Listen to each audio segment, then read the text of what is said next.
후반기 의장단 선거 이후 사천시의회 소속 국민의힘 시의원들 간 갈등이 계속되고 있습니다. 일부 의원들은 공식 행사에 잇따라 불참하며 사실상 보이콧에 들어간 모습입니다. 진주의 한 고등학생이 중학교 후배였던 여학생의 얼굴을 나체 사진에 합성하고 유포한 혐의로 입건됐습니다. 인공지능을 이용한 딥페이크 성범죄가 급증하고 있습니다. 남해군이 남해 스포츠파크를 활성화시키기 위해 이곳에 유소년 클럽하우스를 건립하고 있습니다. 남해 보물섬 FC 소속 선수와 관계자들을 위한 숙식 공간을 염두에 뒀는데 유소년의 기숙형 합숙소는 법으로 제한하고 있어 본 취지를 살릴 수 있냐는 지적이 나옵니다. 진주시 의회가 후반기 원구성 이후 첫 임시회를 열었습니다. 이번 회기 의회는 2조 395억 원 규모 추경 예산안을 처리할 예정입니다. 임시회 첫날엔 공공 반려동물 화장장 건립과 진향호 르네상스 프로젝트 재정비 등을 주제로 다양한 논의가 이뤄졌습니다. 올해 청년들은 학교를 졸업하고 첫 직장을 잡기까지 11.5개월이 걸린 것으로 나타났습니다. 지난 20년간의 조사 결과 중 가장 오랜 기간이 걸린 것으로 나타났는데 일자리가 줄어든 이유도 있지만 대기업이나 공공기관 선호 현상이 주요 원인으로 꼽힙니다. 시청자 여러분 안녕하십니까? SCS 뉴스인타임 시작합니다. 사천시의회 소속 국민의힘 시의원이 후반기 의장단 선거 이후 갈등이 계속되고 있습니다. 시의원 공식 행사에 일부 의원이 불참하며 사실상 보이콧에 들어갔습니다. 강진성 기자의 보도입니다. 이른 아침 사천시의회 앞에 버스가 세워져 있습니다. 시의원과 의회 직원들이 335 모이기 시작합니다. 의장님 오늘 어디 가십니까? 전남 고흥 갑니다. 뭐 때문에 가시나요? 고흥의회하고 사천시의회가 우주항공청 부분하고 저기는 우주발사체고 우리는 또 우주항공청이 있기 때문에 서로 소통하고 교류하기 위해서 갑니다. 사천시의회는 전남 고흥군 의회와 우주산업 발전을 위한 교류를 위해 차에 올랐습니다. 이날 고흥에서 열린 첫 교류 행사는 간담회에 이어 나로 우주센터 견학 일정으로 진행됐습니다. 하지만 사천시 의원 12명 가운데 참석자는 7명에 불과합니다. 후반기 의장단 선거에서 갈등을 빚은 국민의힘 소속 5명이 모두 불참했습니다. 내가 오늘 지금 일이 굉장히 바쁜 일이 있습니다. 집안에 일이. 오늘 우리 집에 행사가 있어요. 내 지금 행사장에 와 있거든요. 개인 일정과 지역구 행사를 이유로 들었지만 타 지역 의회와의 공식 행사에서 대거 참석하지 않은 것은 아쉽다는 지적입니다. 더구나 이번 행사는 의장단 선거가 있기 전에 잡혔던 일정입니다. 최근 열린 시의회 기자간담회에 이어 이번에도 한꺼번에 불참하자 당내 갈등이 여전하다는 분석이 지배적입니다. 다만 집단 불참 이유에 대해서는 사전에 모의한 일이 없다며 확대 해석에 선을 그었습니다. 시민들한테 의정활동을 안 하는 것도 아니고 나 이제 개인 의정활동 하고 있고 그런 걸 갖고 자꾸 확대 해석을 해도 다음 달 후반기 첫 임시회가 열리지만 갈등 봉합을 위한 별다른 움직임은 없어 장기화될 가능성도 나오고 있습니다. 한편 국민의힘 당협은 김규현 의장이 선거 과정에서 해당 행위를 했다며 경남도당에 징계를 요청했습니다. SCS 강진성입니다. 경상국립대가 권진애 총장의 취임을 맞아 공식 기자회견을 개최했습니다. 이날 기자회견에선 대학 발전 비전과 목표, 실행 계획 등에 대한 질의 답변이 이어졌습니다. 제12대 경상국립대 총장인 권진애 총장의 공식 취임식은 오는 22일 열릴 예정입니다. 조규일 진주시장이 18일 진주 K기업가 정시센터에서 지역학교 교육청 관계자 등을 대상으로 진주 K기업가 정신을 주제로 특별 강연을 했습니다. 조규일 시장은 참석자들에게 ESG 경영, 디지털화, 기후변화 등 사회의 당면 과제와 위기 극복을 위해 진주 K기업가 정신이 새롭게 조명받고 있다며 이를 계승 발전시켜 진주를 청년 창업의 중심 도시로 조성하겠다고 전했습니다. 진병영 함양군수가 18일 내년도 국비 확보와 현안 사업 해결을 위해 중앙부처를 방문했습니다. 진 군수는 먼저 기재부를 찾아 가촌 풍수해 위험생활권 종합정비 사업과 노후정수장 정비사업, 목재 산업단지 조성사업, 가축분뇨 공공처리시설 악취 개선 사업 등 모두 4건 808억 원 규모의 정부 예산안 반영을 건의했습니다. 이어 행안부엔 재해 위험 예방 사업비 지원을 요청했습니다. 진주의 한 고등학생이 중학교 후배였던 여학생의 얼굴을 나체 사진에 합성하고 유포한 혐의로 입건됐습니다. 지난해에도 한 중학생이 같은 학교 여학생 얼굴을 음란물에 합성해 판매하는 일이 벌어지기도 했는데요. 딥페이크를 비롯한 디지털 성범죄 대책 마련이 시급합니다. 보도에 김상혁 기자입니다. 진주의 한 고등학교 2학년 학생이 중학교 시절 여후배의 얼굴 사진을 나체 사진에 합성하고 유포한 혐의로 경찰에 입건됐습니다. 경찰과 피해자 학부모 등에 따르면 A군은 한 학년 후배인 B양의 나체 합성 사진을 SNS에 공유하고 소속 고등학교와 이름이 적힌 명찰을 함께 게시하기도 했습니다. 또 B양인 것처럼 연락을 달라는 요청도 한 것으로 알려졌습니다. 모르는 신원불상의 남자들이 딸한테 연락이 와서 나한테 좀 만나자 이런 식의 얘기가 좀 있어서 이 학생 외에도 이 학생의 요청을 받은 사람들이 한 번 더 공유를 한 거죠. 그래서 얼만큼 지금 피해가 확대돼 있는지 확산돼 있는지 모르고. 경남경찰청은 아동 청소년의 성보호에 관한 법률 위반 혐의로 10대 A군을 불구속 입건해 조사 중입니다. A군은 경찰 조사에서 범행 사실을 인정한 것으로 알려졌으며 경찰은 정확한 사건 경위를 조사하고 있습니다. 피해 학부모는 학교와 경찰에 A군의 엄벌을 촉구하는 탄원서를 제출한 것으로 알려졌습니다. 앞서 지난해에도 진주의 한 중학생이 같은 학교 여학생의 얼굴을 음란물에 합성해 친구에게 판매하다 적발돼 경찰이 수사에 나서기도 했습니다. 기술의 발전으로 누구나 딥페이크 기술에 접근하기 쉬워진 시대. 프로그램을 활용해 실제 인물이 아닌 AI 생성 이미지를 넣었더니 수초 만에 나체 사진으로 변하는 모습을 확인할 수 있었습니다. 인공지능을 이용해 가짜 이미지를 제작하는 이른바 딥페이크 성범죄가 늘어나는 추세입니다. 한국여성인권진흥원의 보고서에 따르면 딥페이크 관련 피해 상담 건수는 2022년 200여 건에서 지난해 423건으로 1년 동안 2배가량 폭증했습니다. 부울경 지역에서는 2020년부터 2022년까지 연간 300건 안팎의 유사범죄가 발생하고 있는 것으로 확인됐습니다. 조속한 대책 마련이 필요하다는 목소리가 나오는 이유입니다. 지역 정치권에서도 경남도와 도교육청의 디지털 성범죄 관련 조례에선 딥페이크 내용이 누락돼 있고 실효성이 부족하다며 대응책 마련을 촉구했습니다. 관련 법령이 미비하다는 이유로 손을 놓고 있을 것이 아니라 예방 수칙의 전파, 피해의 신속한 신고, 피해자 구제 등 딥페이크 범죄의 중대성과 심각성을 널리 알릴 수 있도록 누구에게나 불특정인을 대상으로 발생할 수 있는 딥페이크 범죄. 전문가들은 사후적인 처벌도 중요하지만 성범죄 예방을 위한 교육과 인식 개선이 우선돼야 한다고 강조했습니다. SCS 김상엽입니다. 남해군이 17일 롯데 웰푸드 서울 본사에서 남해 대표 농수산물과 온라인 쇼핑몰인 남해몰을 알리기 위한 홍보 행사를 진행했습니다. 이번 행사는 남해를 대표하는 농수산물인 미니 단호박과 고사리, 생멸치 등을 알리기 위해 기획됐으며 남해몰 가입 홍보 이벤트도 함께 열렸습니다. 한편 남해군과 롯데 웰푸드는 지난 3월 상생발전 협약을 체결한 바 있습니다. 산청군이 지난 17일 농업기술센터 미래생명관에서 캐나다 팔로 개척을 위한 수출 상담회를 개최했습니다. 산청군은 산행청 쇼핑몰에 입점한 198개 업체, 688개 제품을 읍면별로 정리한 뒤 이들 물품 중 15개 업체, 70개 품목을 선택해 수출 세부 사항 상담을 진행했습니다. 군은 상담회 결과를 바탕으로 2024년 4분기 캐나다에서 처음으로 판촉전을 가질 예정입니다. 사천시가 산안면 초정공원에 유아숲 체험원을 조성했습니다. 초정공원에 조성된 유아숲 체험원은 기존 숲의 훼손을 최소화해 조성했으며 9종의 놀이시설을 설치됐습니다. 이번 조성으로 사천 지역 유아숲 체험원은 모두 4곳으로 늘었습니다.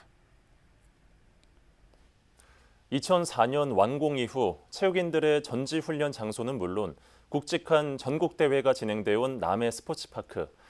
이국적인 풍광의 스포츠 낙원으로 불리기도 하는데요. 하지만 최근 시설 노후화에 대한 우려가 나오며 군에서도 이를 극복하기 위한 다양한 사업을 진행 중입니다. 하지만 일부 주민들 사이에서 관련 사업에 허점이 많다는 지적이 나옵니다. 보도에 김동엽 기자입니다. 겨울에도 온화한 기후와 잘 갖춰진 시설 덕에 프로구단의 전지훈련 장소로 명성이 높았던 남해 스포츠파크. 하지만 시설이 노후되고 타 지역에 새로운 스포츠 시설이 들어서면서 전지훈련 발걸음은 크게 줄었습니다. 지난 5년간 남해 스포츠파크를 찾은 평균 방문객 수는 5만여 명에 미치지 못합니다. 주변 상가는 대부분 문을 닫았습니다. 사실상 주말 장사밖에 안 되거든요, 상권들이. 저희 집뿐만 아니라 다른 집도 마찬가지고 관광 유치를 하는 방법을 좀 한번 구색을 좀 해주셨으면. 남해군은 대책 마련에 들어갔습니다. 지방소멸 대응기금 98억여 원이 투입되는 유소년 클럽하우스 건립공사가 대표적입니다. 남해 보물섬 FC 소속 선수와 관계자들을 위한 숙식 공간을 만든다는 계획입니다. 지하 1층, 지상 3층 규모로 지어질 클럽하우스는 내년 4월에 문을 열 예정입니다. 하지만 유소년의 기숙형 합숙소는 법으로 제한하고 있어 사용하기 어려울 수 있다는 비판이 나옵니다. 학교체육진흥법엔 상시 합숙훈련 근절을 위한 내용이 명시돼 있습니다. 의무 규정이 아니라 강제성이 떨어지지만 입법 취지와 어긋난다는 지적에 대해서는 부담이 될 수밖에 없습니다. 초중학생 운동부의 학기 중 합숙훈련을 전면 금지하라는 교육부 지침도 마찬가지입니다. 또 교육청의 질의한 결과 클럽하우스가 신청되더라도 합숙을 할 수 없대요. 좀 세밀하게 합숙이 가능한지를 여부를 알아보고 신축을 했으면 되는데 지금 준공을 했더라도 상당히 문제가 될 것 같습니다. 사전 검토 부족뿐 아니라 진행 과정에서 여론 수렴 절차도 배제됐다는 비판의 목소리도 나옵니다. 사업 자체가 일방적으로 계획성도 없어 보이고 법망을 좀 바르게 해석을 했으면은 이러한 문제점이 없지 않는 거. 그래서 되게 아쉬운 거는 주민들과의 대화가 많이 부재인 것 같습니다. 군은 가장 큰 난관인 유소년 기숙 관련 법제도 개선을 문체부에 요구하고 있는 것으로 알려졌습니다. 또 당초 사업 방향을 변경해 유소년 축구 아카데미와 전지훈련을 위한 시설로 활용하는 방안도 검토하고 있는 것으로 파악됐습니다. 남해군은 스포츠파크 활성화를 위해 다양한 대책을 내놨지만 사업에 대한 비판은 쉽게 가라앉지 않을 것으로 보입니다.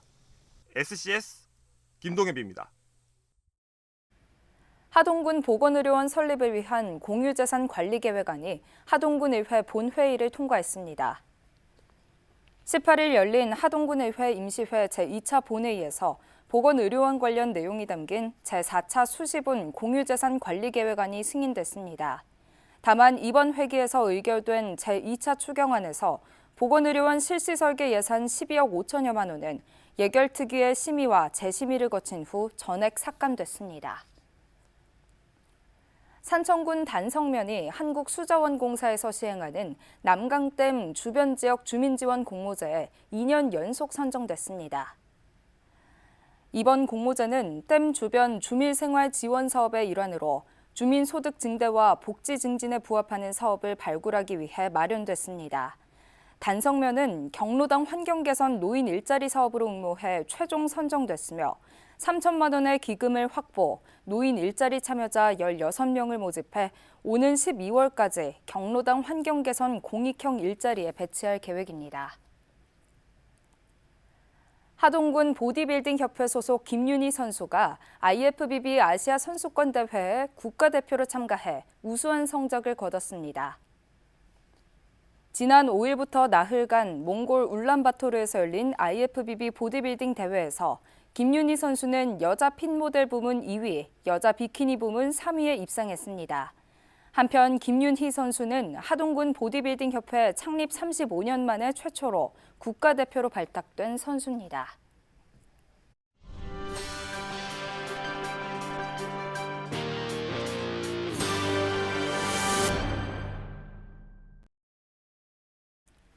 진주시의회가 18일 후반기 원구성 이후 첫 임시회를 열었습니다.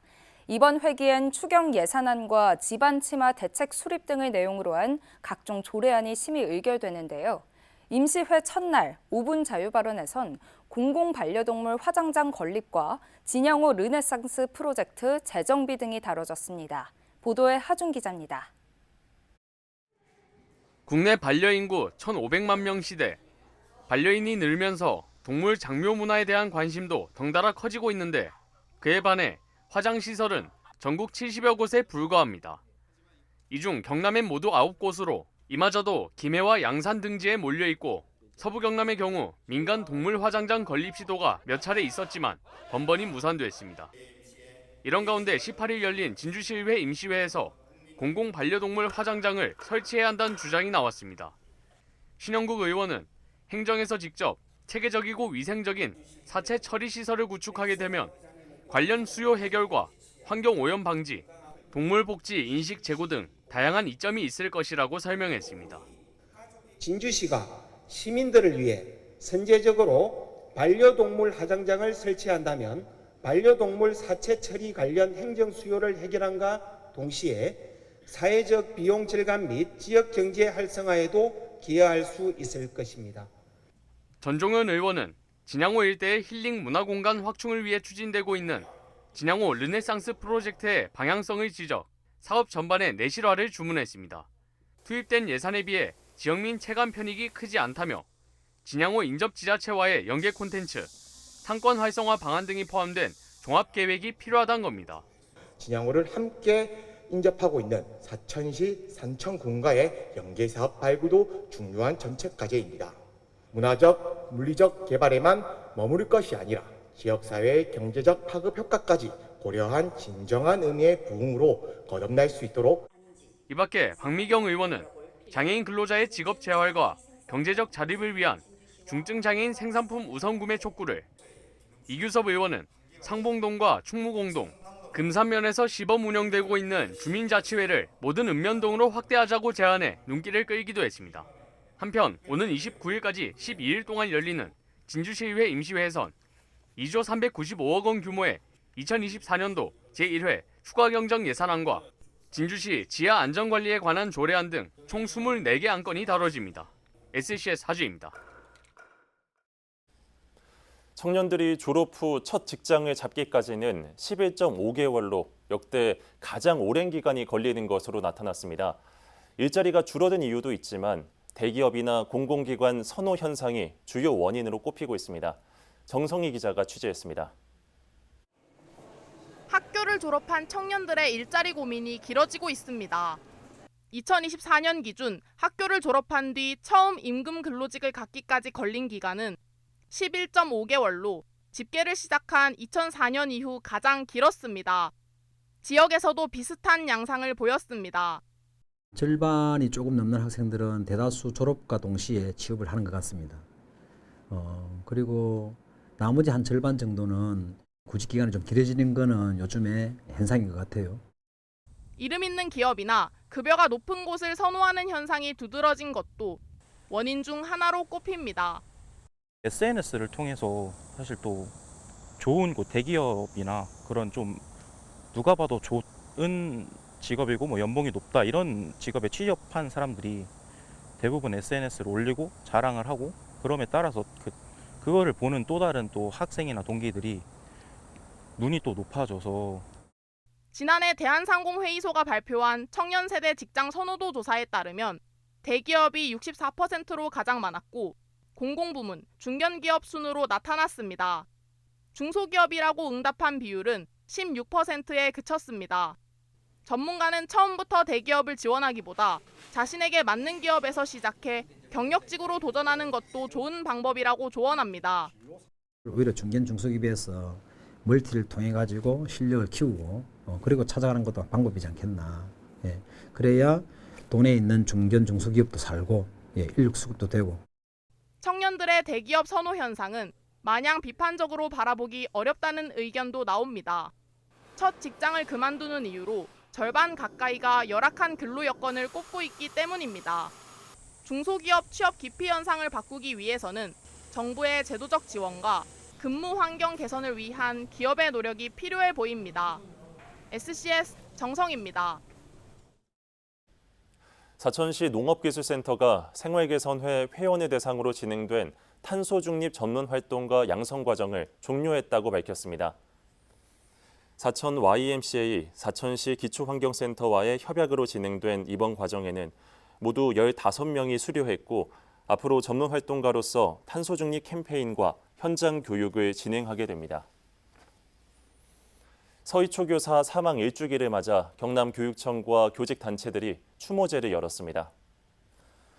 경남교육청 공간 앞에는 18일 추모 공간이 설치돼 추모식과 추모 공연이 펼쳐졌습니다. 박종훈 교육감은 서한문을 내고 교사가 없으면 교육도 없다며 교육활동 보호 담당관을 통해 교원 보호에 나서겠다는 뜻을 전했습니다. 경남교총에서도 교총회관에서 추모식을 진행하고 교육활동 침해 예방 교육을 실시했습니다. 한편 교육부는 전국시도 교육감 협의회와 교육활동 보호를 위한 공동선언문을 채택했습니다. 지난 4월 남해 한 아파트에서 이웃 주민에게 흉기를 휘두른 혐의로 재판에 넘겨진 50대 A씨가 징역 7년형을 선고받았습니다. 창원지법 진주지원 제1형사부는 18일 50대 A씨에게 징역 7년형과 위치 추적 장치 부착 10년을 선고했습니다.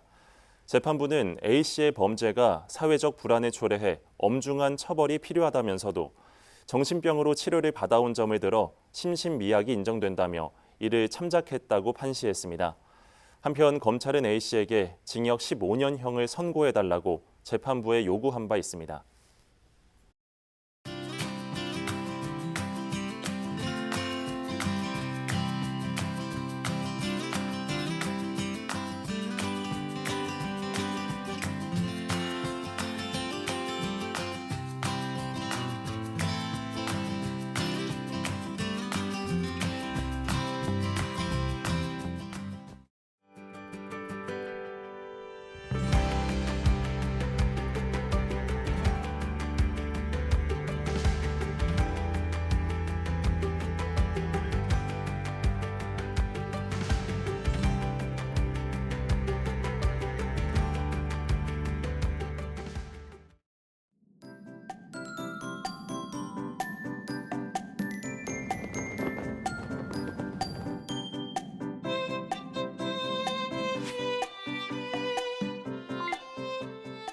사진으로 보는 날씨입니다.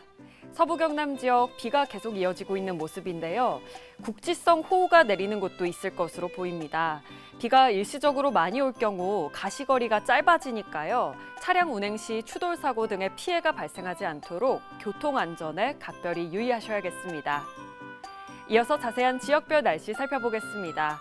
서부 경남 지역 진주와 사천, 남해는 오전에만 가끔씩, 하동과 산청, 함양은 종일 비가 올 것으로 예상됩니다. 아침 최저 기온은 산청 23도, 남해 24도로 출발해 한낮에는 28도에서 31도 분포 보이겠습니다. 전국적으로도 계속해서 비가 예보돼 있는데요. 서울은 오후부터, 부산과 제주는 오전에, 그리고 세종과 광주는 종일 비가 내릴 예정입니다. 아침 최저 기온은 서울 24도, 세종 23도로 출발하겠고 제주의 한낮 최고 기온은 32도 예상됩니다. 남해 동부 앞바다도 종일 비 소식이 있는데요. 물결은 약간 높게 일겠고 바람은 강하게 불겠습니다. 항해나 조업하는 선박은 안전사고에 유의하시기 바랍니다. 이어서 삼천포 기준 조석표 살펴보겠습니다. 물때는 6물, 만조 시각은 저녁 8시 13분, 간조 시각은 오후 1시 8분 예상됩니다. 사천공항 날씨 정보입니다. 금요일 오전 9시 기준으로는 하늘에 구름 많겠는데요. 우리 지역에서 서울 김포로 가는 첫 번째 항공편은 오전 11시 20분 예정돼 있습니다. 자세한 사항은 사천공항 홈페이지를 확인하시기 바랍니다. 이어서 삼천포 여객 운항 정보입니다. 제주도에서 삼천포로 오는 배는 오후 3시 출발 예정입니다. 주간 날씨입니다. 주말에는 비가 그치고 흐린 하늘만 보이겠는데요. 다음 주부터는 다시 맑은 날씨가 예상됩니다. 후덥지근한 날씨가 지속되고 있으니 틈틈이 냉방 조절을 통해 체온 조절에 힘써 주시기 바랍니다. 지금까지 기상정보였습니다. 저희가 준비한 소식은 여기까지입니다. 시청해주신 여러분 고맙습니다.